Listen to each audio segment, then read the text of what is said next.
Roli i xhamisë në shoqëri.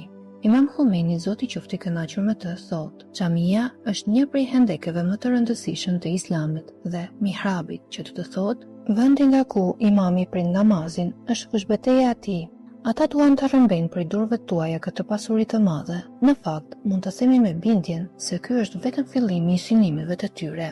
Ky është halli i tyre më i madh. Për ndryshe, ata nuk kanë asnjë problem tjetër. Shkoni e faluni sa të dëshironi. Ata ndihen të atakuar, të sulmuar dhe të prekur prej rolit të xhamisë këto 2-3 vitet e fundit. Xhamit janë shndërruar në qendra të rëndësishme të cilat grumbullohen njerëzit. Ato janë shndërruar në qendra të rëndësishme të mobilizimit shpirtëror dhe revolucionar. Për të gjithë ata që synojnë të luftojnë padrejtësinë dhe tiraninë, ky është hendeku juaj më i madh, dhe unë po ju paralajmëroj. Ata duan ta marrin për jush këtë hendek, duan t'ju lejnë pa të.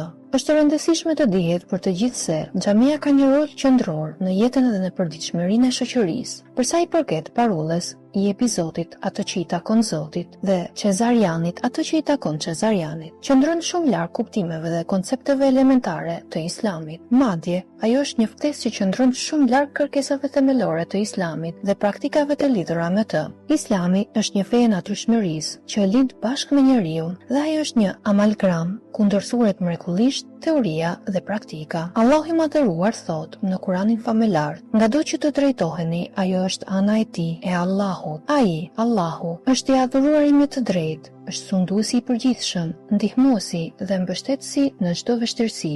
Ai është rregulltori dhe mbikëqyrësi i gjithçkaje që ndodh në ekzistencë." Për këtë arsye, që në fillimet e saj, xhamia ka qenë qendra më e rëndësishme shpirtërore e muslimanëve dhe qendra ku kanë pasur piknisjen e tyre të gjithë punët dhe angazhimet e muslimanëve përgjatë historisë. Lidhur me këtë aspekt, Imam Khomeini, Zoti qoftë i kënaqur me të, thotë: "Gjatë kohës së profetit tonë të dashur, paqja e bekatia Allahu qoftë mbi të dhe mbi familjen e tij të nderuar, Mesxhidil Haram, që do të thotë Kaabia e nderuar, dhe të gjitha xhamit e tjera kanë qenë qendra ku muslimanët organizonin dhe bënin planet e betejave të tyre më të rëndësishme. Ato kanë qenë njëkohësisht qendra shumë të rëndësishme të lidhura me të gjitha dimensionet sociale, politike dhe ekonomike të jetës së muslimanëve. Xhamia e profetit tonë të dashur, paqja e bekatia Allahu qoftë mbi të dhe mbi familjen e tij të nderuar, ka qenë një institucion shumë i rëndësishëm, madje mund të themi se ka qenë institucioni më i rëndësishëm shoqëror, ekonomik dhe politik i kohës. Roli i saj nuk ka qenë kurrë i kufizuar në çështjet adhuruese të besimtarëve. Të gjithë ata që kanë njohur minimalen rreth historisë islame dhe të profetit të nderuar, paqja e bekatia Allahu qoftë mbi të dhe mbi familjen e tij të nderuar, janë të mirë informuar se ajo xhami ka shërbyer për të përgatitur ushtrit për në luftë. Le të përmendim këtu disa prej këtyre roleve dhe dimensioneve të xhamisë.